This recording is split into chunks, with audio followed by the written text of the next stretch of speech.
Good afternoon. It's Wednesday, the 23rd of July, just after 1 o'clock. Welcome to UK Column News. I'm your host, Mike Robinson. My co-host today in the studio is Charles Malet. Welcome to the programme, Charles. Thank you, Mike. And joining us via live link are researcher and activist Sandi and journalist and peace campaigner Vanessa Beeley. Now, later in the programme, we'll have a report on the inquest into the passing of Kate Shemiranis' daughter, used so cynically by the BBC's Marianna Spring to push her agenda.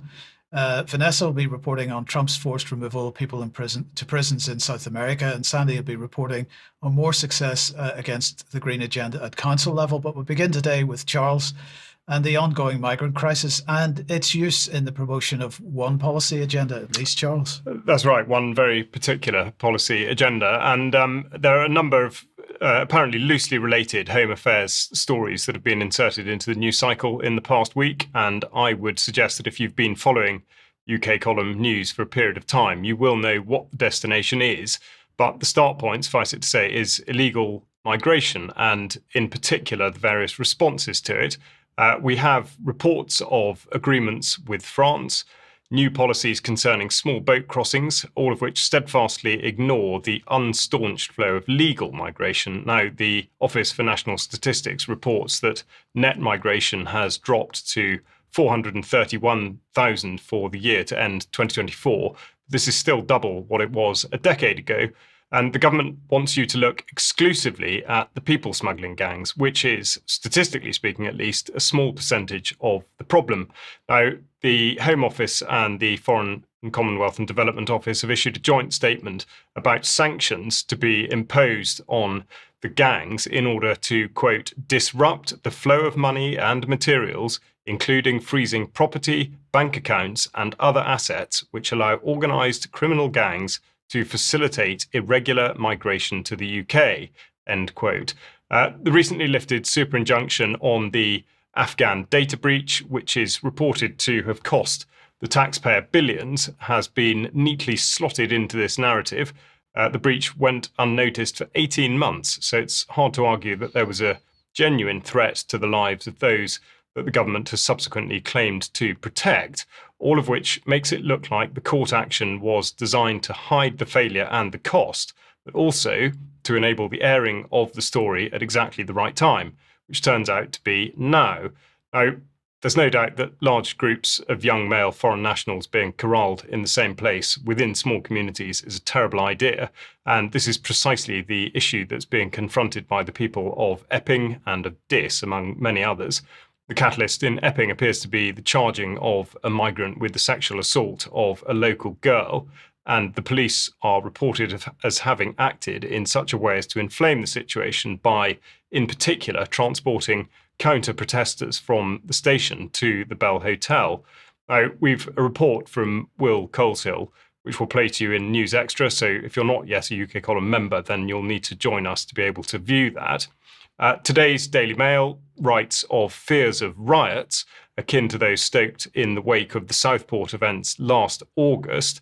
And due to the ongoing protests, Epping in particular has attracted the mainstream media racist hunters who are desperate to find people to conform to their image of a far-right fascist. Well, the BBC at least hasn't had much luck, and Victoria Derbyshire was openly surprised by what this man had to say. I've just been talking to the council leader, and he said that Tommy Robinson is expected here. What do you think of that? I'm mixed race. Okay, I'm going to say that. I'm mixed race. I'm old enough to remember the BNP. Tommy Robinson is not racist. As far as you're concerned, he is welcome here. I think for me personally, I don't think it's a good idea. Oh. Because of the amount of people he'll bring from outside the area. At the moment, it's a local thing for local people who want to voice their opinion and want the government to do something about it. You bring Tommy Robinson here with all the good intentions in the world, I don't think he's going to. Sorry, there's a final word missed there, which was end well. He said he didn't think it was going to end well. And I would say that the final comments on whether or not an influx of outsiders headed up by Tommy Robinson or others are extremely astute. Now, as pointed out at the time, the riots of 2024 were almost exclusively driven by those from outside the communities which were affected, and thus the desired result was gifted to the government. Suddenly, everyone was an extremist, and the full force of the law was to be felt then as it is now. The way was paved for new police powers and new legislative measures. And now, 20 years since the 7/7 events in London, the BBC is running a series called State of Terror. And the Home Secretary, Yvette Cooper, has featured on a recent programme talking about the new laws she is to create, which will concern what she calls mass attacks, which are specifically not conducted by terrorists. Essentially, what she's talking about is a pre-crime interference, which is already possible under terrorism legislation, and Cooper wants to push the edge of the envelope. Now, at this point, it's worth reminding you that the actions of criminal damage for which the Palestine Action Group was prescribed as terrorist were to put paint on 2 aeroplanes. Returning to the specifics of housing migrants, this is what the Prime Minister said when asked by the chair of the liaison committee, Meg Hillier, how he would manage the problem. What other accommodation precisely are you planning to take over to provide temporary accommodation for families? Oh, there's lots of housing in many local authorities that can be used, and we're identifying where it can be used. But I mean, look. Sorry, can you give us? Have you got any examples you can give us? No, but I'll write in and give you details. Because I have to say, certainly in a number of our local authorities, I'm already picking up from around the table, there isn't a lot of spare housing available. If there were, councils would be able to be dealing with it by now. Well, exactly. Completely out of touch. As always, the truth is very hard to get to, and quite what he meant by exactly at the end is anyone's guess. At least housing, though, was mentioned in the Labour manifesto, but digital identity was not. However, there can be no doubt at all that these strands are leading to one point of focus, and that is digital identity. The Brit card, here seen on screen, has been proposed by the Labour Together think tank with impeccable timing, as the entire scam is predicated on the battle against illegal migration. Now, from the proposal document, we see that they say 1 million people live in the UK without permission to do so, undermining Britain's social contract and sense of fair play. And it goes on to advocate for a mandatory universal national identity credential, BritCard, can help Britain control illegal migration and secure its borders. And with that, I'll draw to a close as Mike's got more on this specific issue. Well, indeed. And so the Home Affairs Select Committee has they describe themselves as a cross-party committee of MPs responsible for scrutinising the work of the Home Office and its associated bodies. It says that it examines government policy, spending and the law in areas including immigration, security and policing. But just like the Intelligence and Security Committee, which we were discussing on this programme last week, they are more about, or at least I would argue, they're more about creating justifications for government policy. So let's take their latest consultation, for example, which is all about harnessing the potential of new digital forms of identification. And I'm going to say thanks to Andrew for the tip-off for this. Now, digital ID can refer to many different aspects of a person's identity, they say, which can be recorded and stored digitally, including names and demographic information, digital versions of government-issued documents such as visas, or even biometric information like a fingerprint or face scan.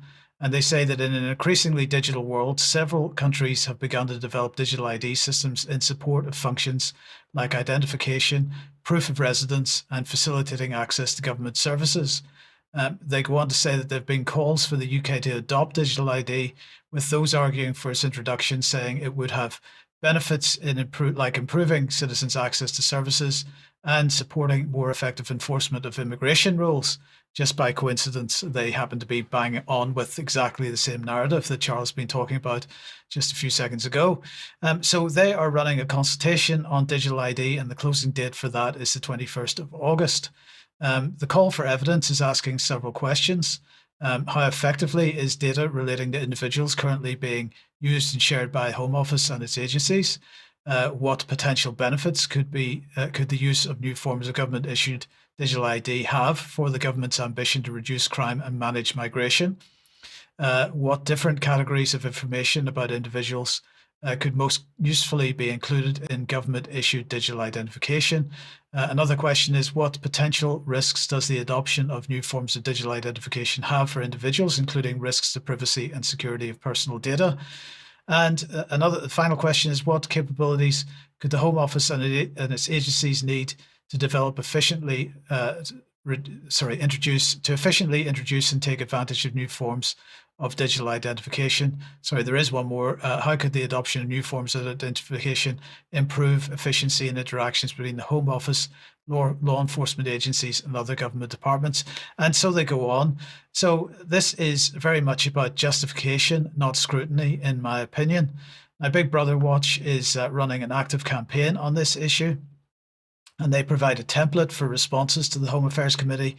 But as they themselves acknowledge, it's a bad idea just to use a templated response. So they recommend you take the time to write your own, because otherwise responses can be dismissed out of hand. And I would say that for all the naysayers out there who refuse to take the time to make this kind of effort, just remember that everyone who is silent is taken to agree. And really that is the point, Charles. I think it's absolutely the point. And I think in a way, last summer was a sort of warm-up exercise, I mean, cynical as that may sound, with exploiting the events in and around Southport. And this year, there's in effect a change of tack, but it should really be regarded as a sort of development of the same thing. And of course, the other thing that I would point out is that the statement issued by Yvette Cooper and David Lammy, talking about controlling and freezing assets belonging to the migrant gangs, of course, what they're not going to say, but you should absolutely be aware of, is that the moment there's any advance in the move towards digital identity and indeed digital currency, that's exactly what can happen to you and indeed anybody else.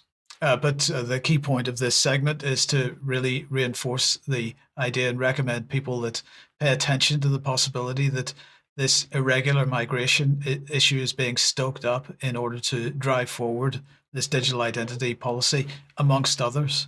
Absolutely is, yeah. Vanessa, let me welcome you to the program, and let's have a look at Donald Trump's removal of people from the United States into prisons in South America. Yeah, I mean, we reported on this with some pretty disturbing videos, if you remember, of Donald Trump illegally deporting immigrants of all nationalities, but in particular 200 Venezuelans that were claimed to be gang members, or in some media reported as being terrorists. But of course, they were deported without any due legal process whatsoever. And recently, for example, this is an article in Politico, there has been recent moves for actually the repatriation of many of the Venezuelan deportees in return for 10 American citizens to be sent back eventually to the US by the Venezuelan government. But I just want to remind people of what the San Salvador Center, that one of the toughest prisons in Latin America, a pioneer project for Bukele, the president of San Salvador. This was a Reuters report back then, which shows the conditions for the prisoners. The U.S. has sent hundreds of mostly Venezuelan migrants to be held without trial at this mega prison in El Salvador. It's known as CCOT, an acronym for Terrorism Confinement Center in Spanish. The prison opened in February 2023 as part of Salvadoran President Nayib Bukele's highly popular hardline security policy, which has resulted in a sharp drop in homicides. El Salvador claims it is Latin America's biggest, with capacity for 40,000 inmates.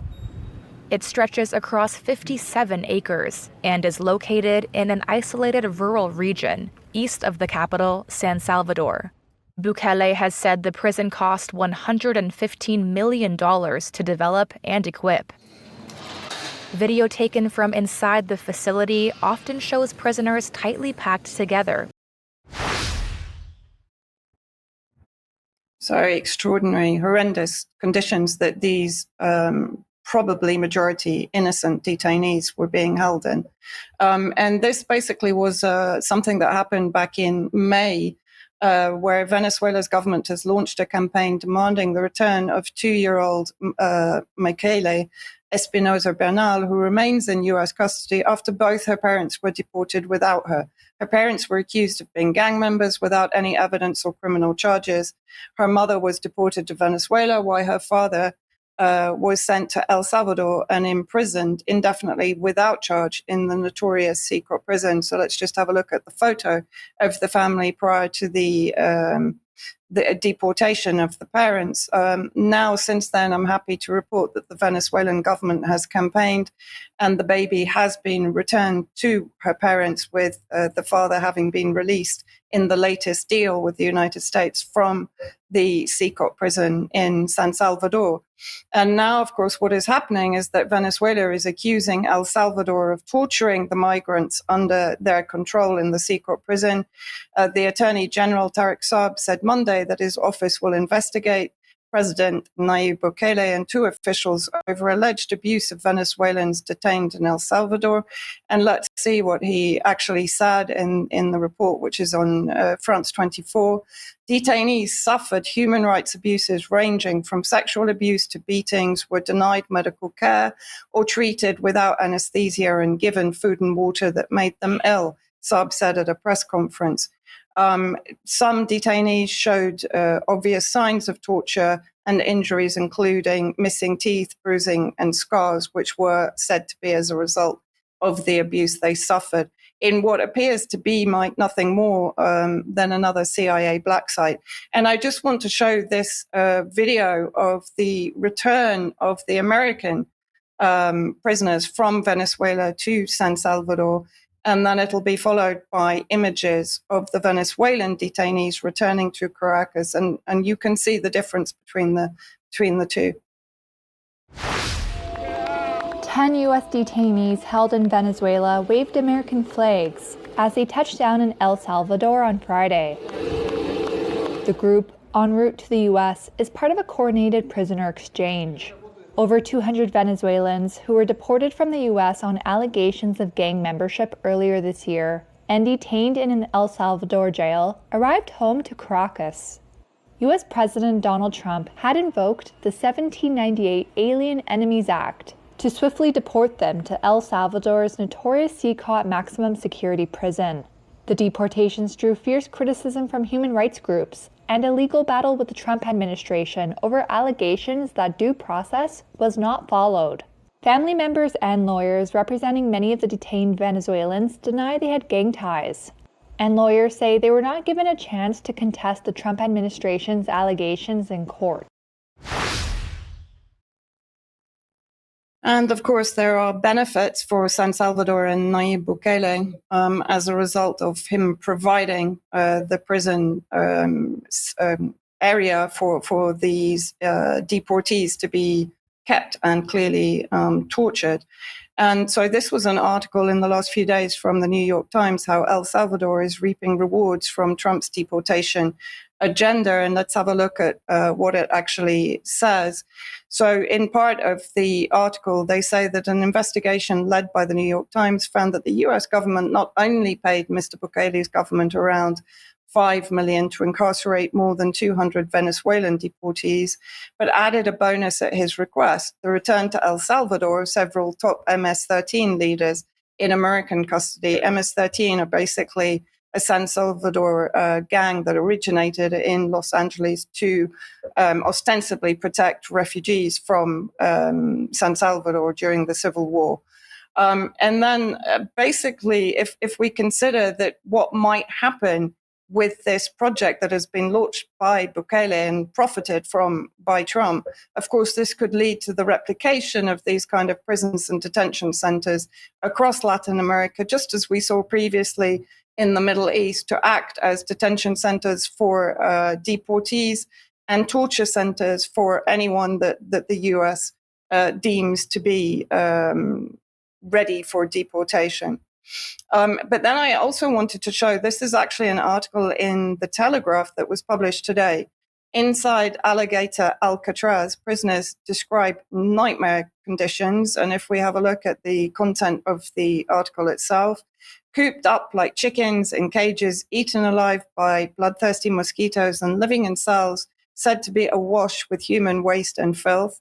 They're just some of the appalling conditions described at Alligator, Alcatraz, the Florida prison, which has become the latest symbol of the Trump administration's uncompromising attitude on immigration enforcement.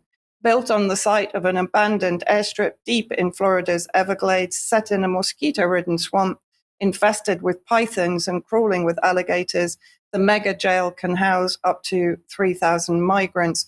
There's only one road. The only way is out through a one-way flight, declared Caroline Leavitt, the White House press secretary, last month. And I think one of the more frightening aspects of this, which is where I bring in the comparison to what is happening in Gaza and effectively across the Middle East. This was a statement from a Venezuelan detainee in this Alcatraz. The conditions in which we are living are inhuman. My main concern is the psychological pressure they're putting on people to sign their own self-deportation. Well, that reminds me very much of the situation in Gaza, where people are being forced to go through such horrific conditions that they will be forced to leave of their own volition. Thank you for that, Vanessa. Thank you.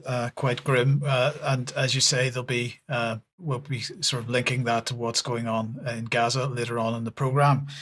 Before we get there, though, we'd just like to say thank you once again to anybody and everybody that is supporting the UK column. We do need your ongoing financial support. So if you can possibly do that, please click on the button on the front page of the UK column website, and you can see the various ways that you can support us. If you can't support us financially, then please at least share our material, and that helps greatly as well. Now, tonight on Jerem Warfare, Jerem will be speaking to Austrian Scott, and he's going to be talking about debunking myths about China. Tomorrow at 1 p.m. on the live stream, Brian will be speaking to Lynn Lopez Salcedo, who is Israeli, but former Zionist, becoming an anti-Zionist, and she'll be talking about that journey. I saw a few other advertisements here on Friday. On Friday evening, Andrew Bridgen will be speaking in the Seven Stars Hotel in Totnes. Tickets are going fast for that. I urge everybody that would like to go to that. Anybody that's in the Southwest, please do consider going to it and grab your ticket on Eventbrite if you possibly can. Tickets are available on the door, but as I say, tickets are going fast, so probably best if you possibly can to book in advance. And then on Saturday, the Glasgow Peace Rally, Stand for Peace, is hosting the latest Glasgow Peace Rally in Glasgow. It starts at 12 p.m. Details will be in the show notes, but get along to that if you possibly can. And Sandi, very briefly then, welcome to the program, first of all, but very briefly, the Glastonbury event that's been on and off and on and off is apparently on again. It's finally on, and it's on private land in Langport in Somerset, celebrating freedom of speech with Clive de Clare, Richard Vopes and myself. Arrive at 1 p.m. I'll be speaking about all things 2030 as usual. And there's a wood-fired pizza and a bar open till 11 p.m. And it's the Hacienda, Windmill Lane, TA10 9EP. So come along and enjoy. Freedom of speech. Brilliant, thank you. And then finally, well, no, not quite finally, almost finally, the Hope Festival. We will all be at the Hope Festival, and we're in charge of a tent for a whole day, Charles, for speaking events. Believe it or not, we are. Yeah, no, that would be a terrific day. All day Saturday, UK column have the tent, so get to the event first and then get to the tent. And then finally, the UK column on location event. The date for the diary is the 18th of October 2025. The topic's going to be health. Tickets going on sale on Monday, the 28th. That's this coming Monday. And we'll have details of speakers and so on for you then. So, anything else to add? Well, I think to make the point that tickets, both in person and live stream tickets, will be going on sale on Monday. So if you know you're not going to be able to make it in person, don't worry, you will be able to get your live stream ticket immediately. Okay, now, Charles, let's talk about the ongoing inquest into the daughter of Kit Shemirani. Yes, absolutely. Now, Brian was talking about this, or at least the way it's been treated by elements of the mainstream media on Monday, and therefore today what we're going to do is start with a report from Will Coleshill, who's been following the inquest into the death of Paloma Shemirani. Hello, my name's Will Coleshill, reporting for UK Column, and today I'm down at Kent and Midway Coroner's Court, reporting on the inquest into the death of Paloma Shemirani, and about whom many people would have heard quite a lot considering the recent BBC smears and attacks. Obviously, many people will know Paloma as the daughter of Kate, famous freedom activist, but this has been a very interesting case. It involves the NHS, it involves the BBC, Panorama, Marianna Spring, and we have had the first day of the inquest today. We've seen a few bombshells being dropped.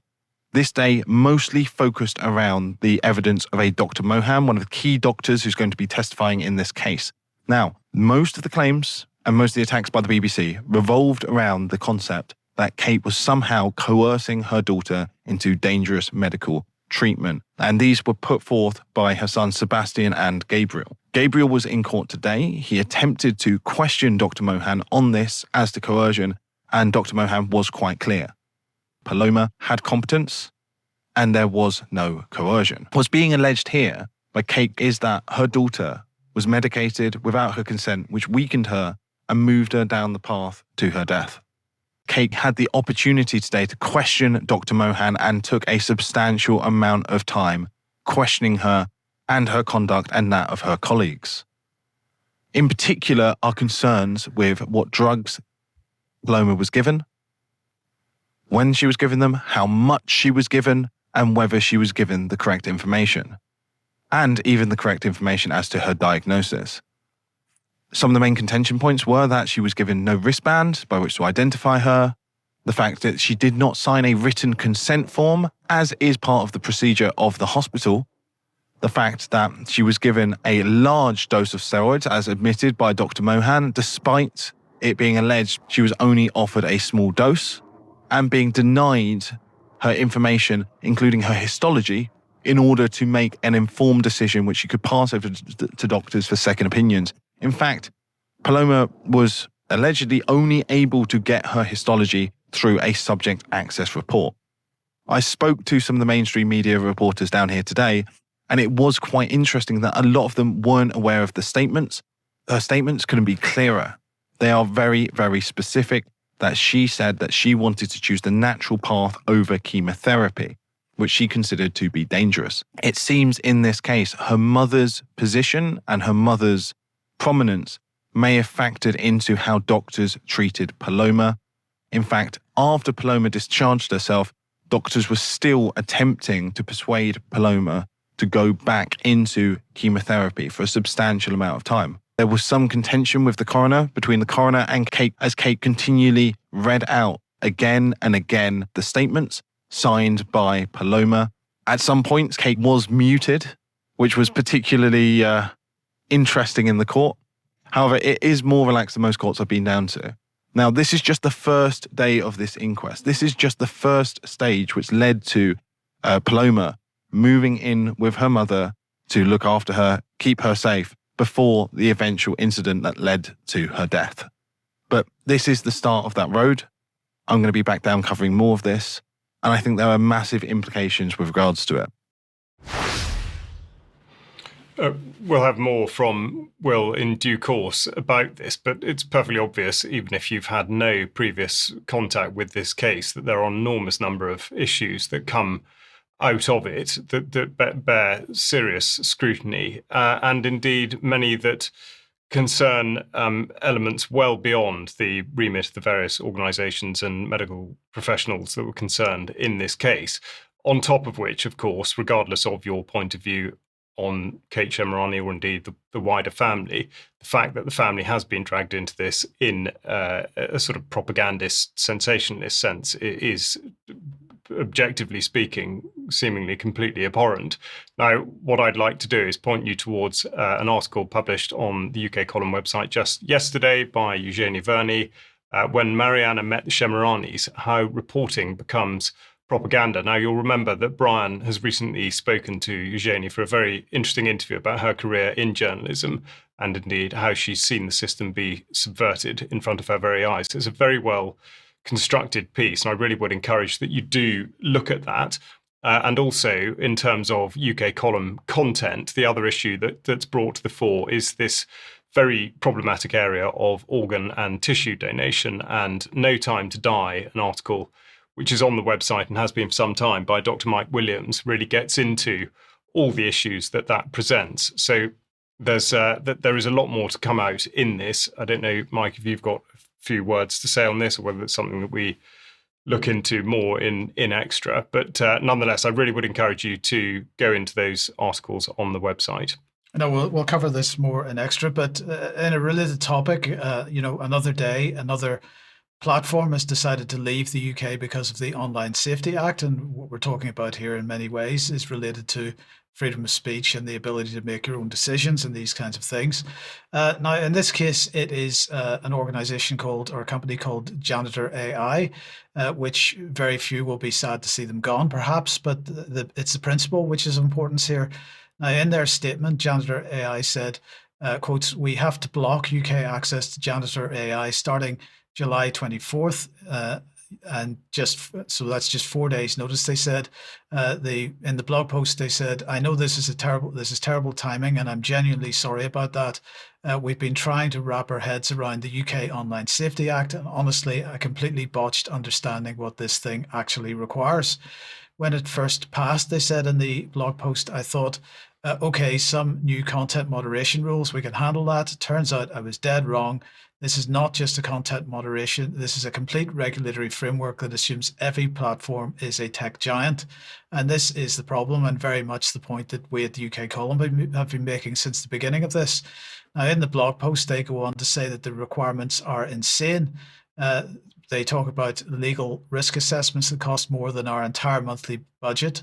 They talk about biometric ID verification systems. Brackets, Reddit is implementing Persona for this, which costs $1.50 or $1.50 per person. Constant legal review of thousands of pages of guidelines that keep changing. And they talk about the penalties, which include fines of up to £18 million, plus personal criminal liability for the chief executive and their team, actual jail time if Ofcom decides that they screwed up.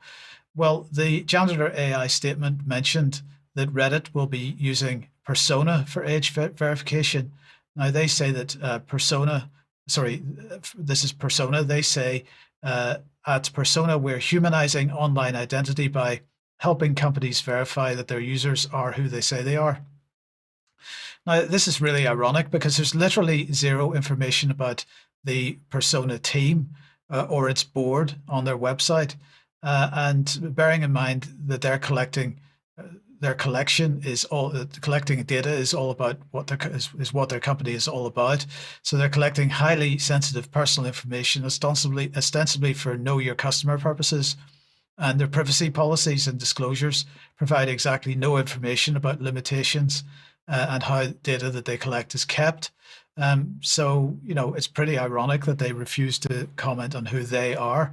But in the meantime, then, Ofcom has published its guidelines for yet another layer of compliance administration, which every platform will have to carry out, and that's transparency reports. Now, this requirement will apply to all categorized services, so larger companies, or at least companies with more than 3 million UK users. Now, this might seem like a great thing. Platforms will have to publish reports detailing how they've kept children safe.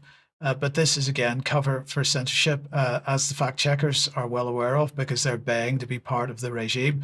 They demand to be given access to data related to so-called misinformation so that that data becomes part of the transparency reporting. It is still unclear to what degree that will take place, but one of the bodies which Ofcom is still required to set up as part of the Online Safety Act is called the Advisory Committee on Disinformation and Misinformation, and the fact checkers expect to be part of that. So since the Online Safety Act has moved on apace, and with each new development, we see a greater and greater chilling effect on freedom of speech. Now, I'll just end by pointing out this Repeal the Online Safety Act petition, which has around 30,000 signatures, including mine. Now, I would urge everyone, no matter what we might think about petitions, to sign it, because as just make the point yet again, who is silent is taken to agree, and so on. So it's, it doesn't really matter what we think about the effectiveness of these things.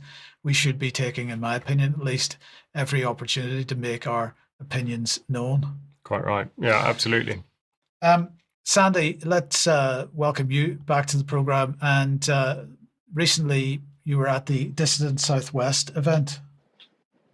Yes, indeed. It was a brilliant weekend, and reporting back on this meeting, Dissident Southwest, we held it in Exeter this weekend. It was 3 days focused on alternative health and regional sovereignty. Attending were former Conservative MP Andrew Bridgen and David Curtin from the Heritage Party.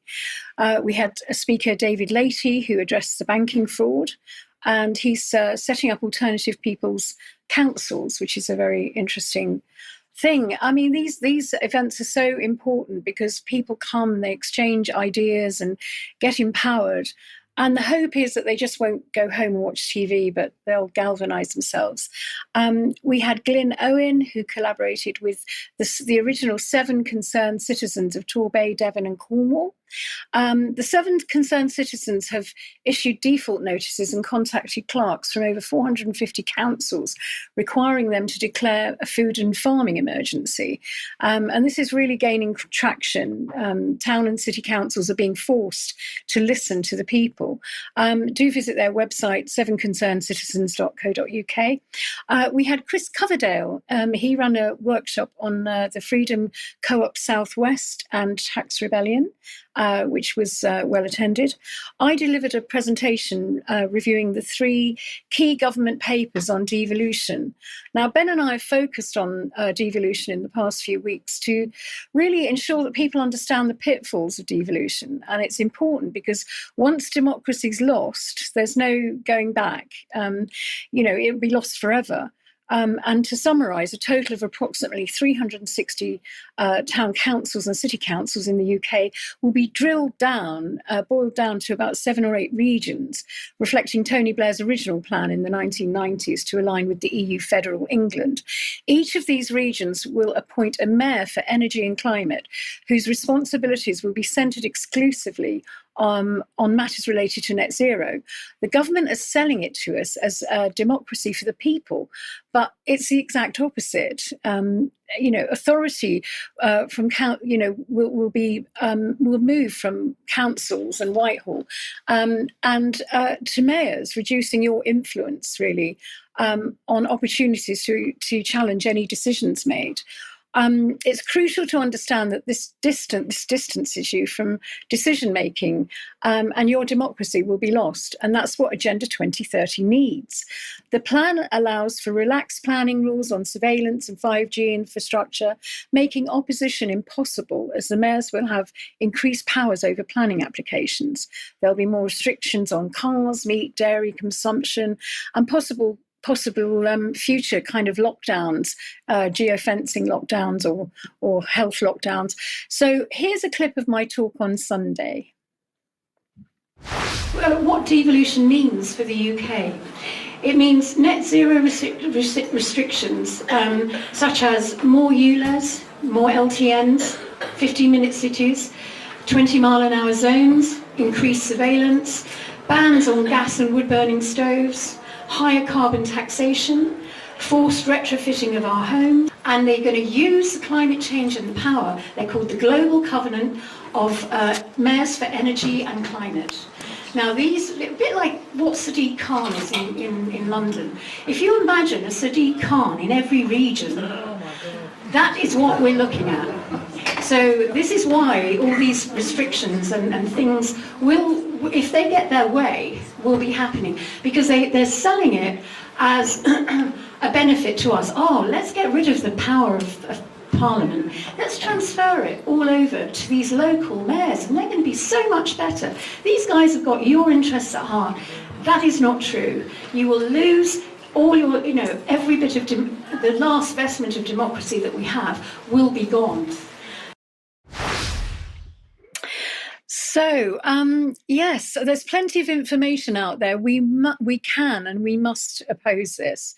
Subscribe to ukcitizen.org and look at their legal packs. They've got loads of downloadable stuff, so you can oppose this and challenge your councils on other issues as well. Join your local residents association. We had Cassie Langford speaking about their successes, and I'll be speaking about the National Residents Association later in the show. Write to your MPs en masse, make a noise. Intelligent, strategic dissent really does work.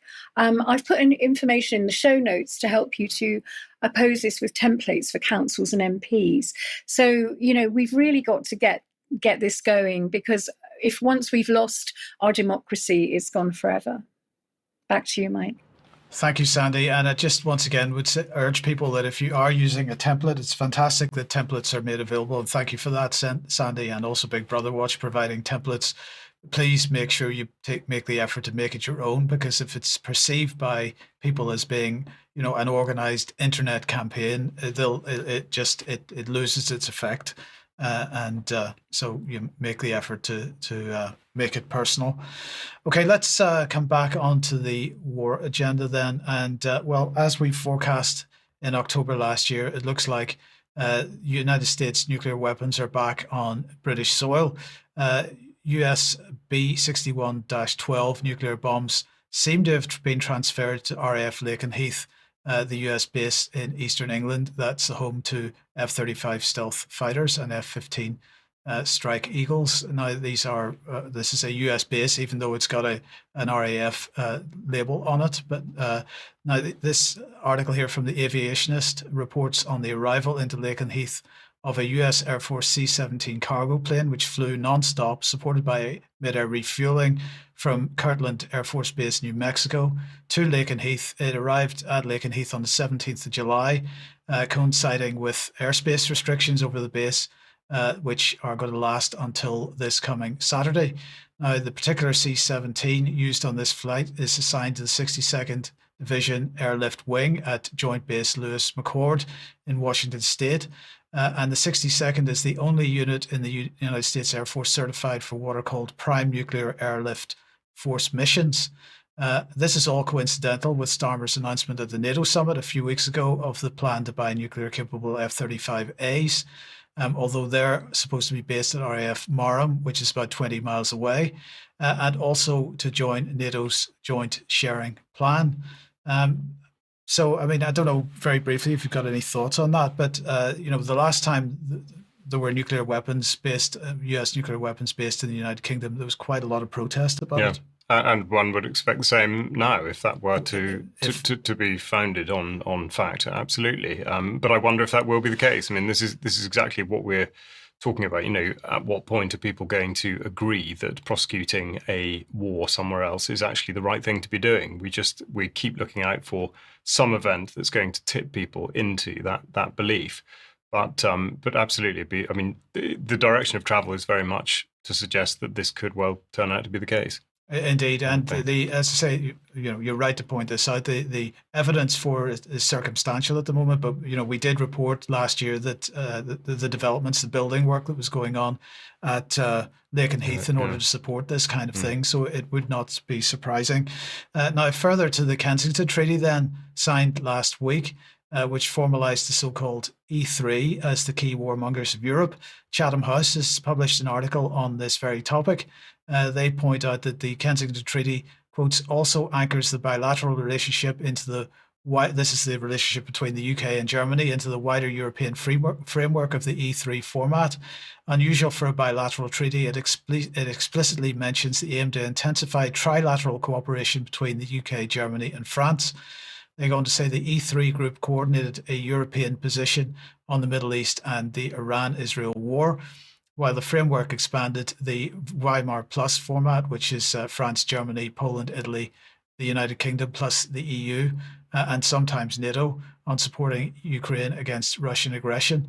And they said that the UK and France are also leading the coalition of the willing a reassurance force for a potential ceasefire in Ukraine. Well, of course, it's not about a potential ceasefire in Ukraine at all. It's just about the further development of that. So an interesting article, and really making the point that the E3 seems to be the main axis for the future war plans that have been, well, we've been reporting on for quite a lot of years now.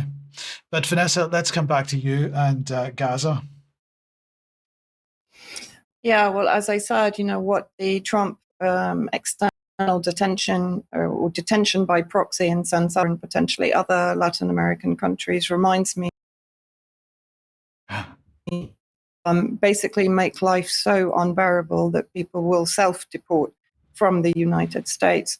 This is an image in the last 2 days from Gaza, and there are many flooding social media right now. I'm not going to show some of the more dramatic or upsetting, although there was a video published today of Israel bombing a child and a woman who were searching or scavenging for food amongst the rubble.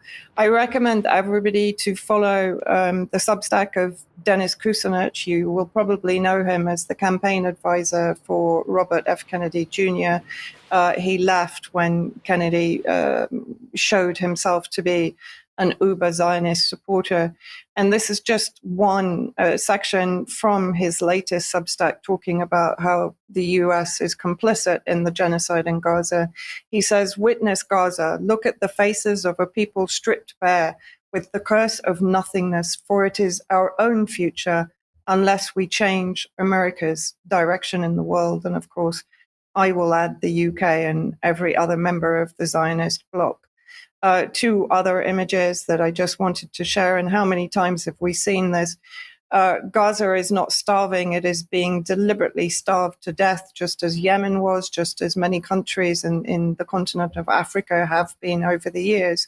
There is absolutely no need for starvation in this world today, but of course, those in power are ensuring that those they want to eradicate are being starved to death. This is a video that again was published on one particular Telegram Palestinian channel. So let's have a look at this. What does it truly mean to be starved in Gaza?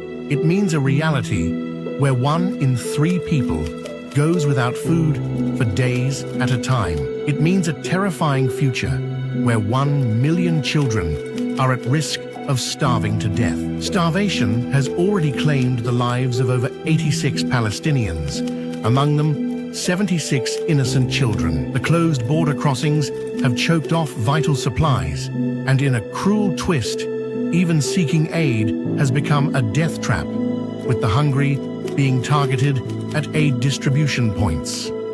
Unless urgent action is taken, Gaza is on the verge of an official famine declaration by this coming September. I mean, I would say that we're already at the most... I run out of words to actually describe what's happening in Gaza, but this is the July OCHA humanitarian update. I've just taken one section, but the full report will be in the show notes. And again, what they say is, while cooked meal provision at community kitchens continue at a limited scale, around 240 to 250,000 daily on average. Of course, there's a population of around 2 million in Gaza. General food distribution remains paused as most humanitarian food cargo collection is paused across the Strip because of the attacks on the people going to try and collect aid for their families. Most have been suspended in southern Gaza since the 4th of July. And I just want to look quickly at this map that was also contained within the report. You're going to have to freeze frame and zoom in. But basically, if you look at all of the colors, what they are, the orange, the deep purple, the lavender, they're militarized zones or zones that are under displacement orders since March, or combined displacement militarized zones. So that gives you an indication of the spaces that are actually left for Palestinians to relocate to that are then being bombed on a regular basis. Just horrendous conditions. But again, I compare it to what's happening globally, not only in Gaza and not only in the region here. Yes. Well, thank you for that report, Vanessa. Charles. Yes, coming on to matters in this country and something of an environmental roundup. Steve Reed, the Environment Secretary, has responded to the publication of Monday's report from the Independent Water Commission, authored by Sir John Cunliffe. Now, Reed said that the government will respond in the autumn, which means that until then, this report really counts for little. But on the regulatory side of things, Ofwat's to be abolished. And of course, it remains to be seen whether the new system will have any merit. Climate change, is, of course, blamed for the water system not working, but the reality is rather different, and a differing reality is becoming a more dominant theme.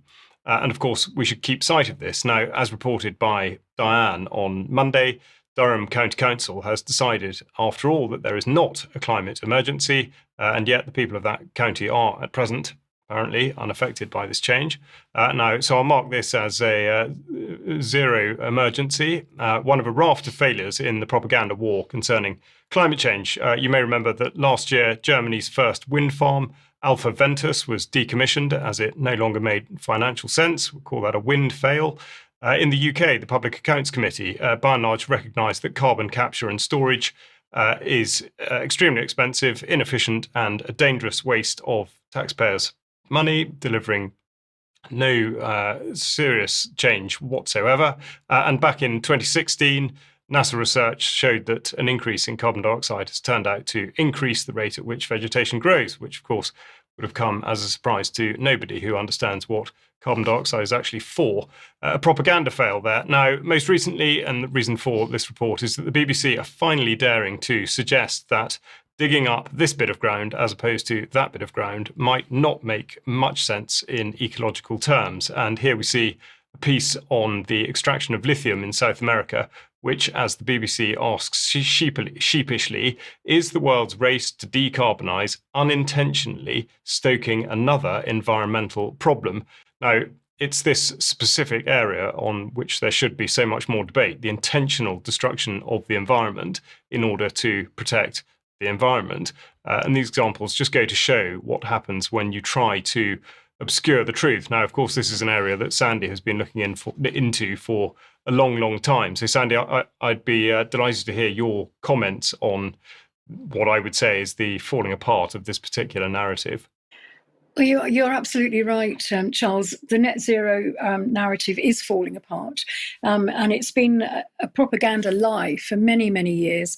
And I think the more we challenge our councils to drop the whole net zero climate emergency, the better it will be, because they're really under pressure now to listen to us, because, if you like, the cat's out of the bag. And they can't defend this anymore. It's absolutely ridiculous. And the lithium battery thing. I mean, lithium batteries burst into flames. We've got problems with storage and all sorts of things. So absolutely, we have to really fight this tooth and nail. Super. Sandi, thanks very much indeed. And you heard her. Go out there, fight it locally. Of course, that's the place to start, and that's the place to get things done. Mm-hmm. Absolutely. Yeah. So, sorry, Sandi. Let's move on then to the National Residents Association. Yes, I mean, Cassie Langford spoke about the National Residents Association at the Dissident Southwest meeting this weekend. Now, this is how they describe themselves on their website, and they are a really good action group. They were founded in 2022 by a group of concerned residents from around the United Kingdom. The aim was to create a national group which can help people protect their national and local communities. And as you can see there, it's got all sorts of different concerns that people may have, and it all fits into this framework of understanding that we can come together with these concerns and approach our councils. New members are welcome from anywhere in the UK, and more associations that join, the more influence we have. So What happens when a group of residents empower themselves and challenge their town council after repeatedly being ignored at council meetings? On the 10th of July, 40 frustrated people from the Merseyside National Residents Association descended on Sefton Council and had the audacity to ask them a few questions. Now, this is a problem up and down our country where ineffectual and uninformed councils are buckling under the strain of dissatisfied residents who have very genuine concerns. They ask questions about the cost of immigration, serious local safeguarding issues, 5G policies and planning and net zero expenditure. Sefton Council's reaction to these questions was really quite shocking. To be fair, one councillor tried to answer, but as questions from the last meeting had been ignored and with 40 annoyed constituents in the room, the council became increasingly defensive as they had no meaningful means of addressing these answers. The meeting spiralled into chaos. The mayor, unable to respond, decided to pause the meeting, which is their way of saying, we're going to just pretend this isn't happening. And despite the residents not being aggressive or threatening, but simply asking reasonable questions, the mayor abandoned the meeting and called the police. There's nothing like calling the police when you've lost control of a situation because somebody's asked, why are we spending 1.1 million on immigration-related grants when we're in a cost of living crisis? So one councillor even uttered the words fascist under his breath. Clearly, the definition of fascism is standing in a town hall reading out freedom of information requests. That's their idea of fascism. The positive aspect of this is that the public is becoming more aware and challenging these council. So let's see what happened in Sefton Town Council, starting with this video of a woman very concerned about safeguarding women and children on the streets of Sefton. So I ask again, will you hold a public meeting to address residents' safeguarding concerns face to face and show that you take seriously your duty to protect all of us? Then we had a gentleman asking about expenditure of net zero, and that seems a reasonable request. How can the council claim that its net zero policy is justified or affordable for residents, especially during the cost of living crisis? With that regard, we see that it's time to put a pause on a proper independent review before pushing ahead further. And then finally, we have the council abandoning ship. This is really quite shocking. If we could... Go on, get out! You'd rather run out than answer the question! Howard! Howard! You're loads of rubbish! Answer the question! Yeah! To the core! Belong here! That's right, well said, that man. Our children's lives, our grandchildren, you lot won't even look at their questions! Well, that really is quite shocking. Councils up and down the country are taking our money and acting in dishonour. They're no longer fit for purpose. We pay their salaries. They need reminding of the Nolan principles and be held to account by them. I doubt if they even know they exist. So let's remind us what the Nolan principles are. Councillors must operate with selflessness, integrity, objectivity, accountability, openness, honesty, and leadership. We're not seeing any of this. We must keep filming, keep asking, and keep showing up at council meetings. We must be intelligent and strategic, and we must be empowered. Sandi, thank you very much for that. And I just end by saying, you know, a lot of years ago, there was an organisation that existed that called themselves the People's Public Trust. And they simply went to their local council meetings in high-vis gear and sat and took notes. They sat quietly and took notes. And they found very quickly, Sandi, that the agenda items would suddenly, the items that were published in the agenda would suddenly just not be commented on. And bearing in mind that a lot of these councils have time constraints, they want to get some of these policies done and dusted within a certain amount of time. It seems to me that the easiest way to push back against that is to just prevent them from making their deadlines. Just getting involved in this way is the best way to do that. Yeah, I think if we approach it in a very intelligent way, and not an aggressive way, and just literally play them at their own game, because they clearly do not know what they're doing, and we do, and we don't realise our own power. Yes.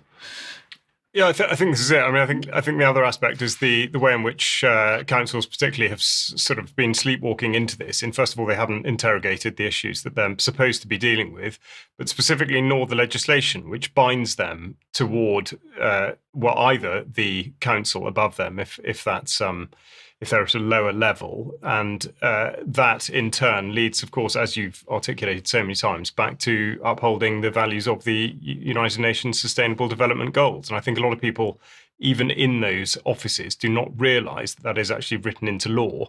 And of course, when they get caught out, they have nowhere to turn because they've never interrogated it at the right stage, and that presents a massive problem. So the message is get involved, and we'll have to leave it there on that message. I'm going to say thank you very much, Sandi and Vanessa and Charles, of course, and thank you to everybody that's been watching today. We'll be back in a few minutes on the UK Column live stream. If you are a member, you can watch some UK Column News Extra. Otherwise, have a great rest of the day. Don't forget Germ at 7 p.m. tonight. Another interview going out at 1 p.m. tomorrow, and we'll be back for the news at 1 p.m. on Friday as usual. See you then. Bye-bye. Bye-bye.